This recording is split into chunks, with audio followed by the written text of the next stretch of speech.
పింఛను తీసేశారమ్మా ఇది పింఛను అదే ఏ గవర్నమెంట్లో తీస్తారు పింఛను? జగన్మోహన్ రెడ్డి వచ్చాక తీసాడు పింఛను. సర్టిఫికేట్లో మీకు ఎంత ఉంది వికలాంగతత్వం? 100% వికలాంగతత్వం ఉంది.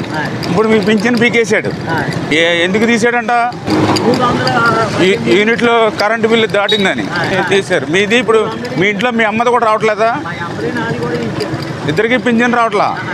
నీలాంటి పాపం నడవలేని వాళ్ళకి, పేదవాళ్ళు, మీది తెల్ల రేషన్ కార్డేనా? తెల్ల రేషన్ కార్డు అయినా సరే పింఛను తీసేశారు. మీరు తీసాడు, మీ అమ్మగారు తీసారు. ఎప్పటి నుంచి వస్తుంది మీకు పింఛను? కిరణ్ కుమార్ రెడ్డి నుంచి. ఈ జగన్మోహన్ రెడ్డి వచ్చాక పీకేశాడు.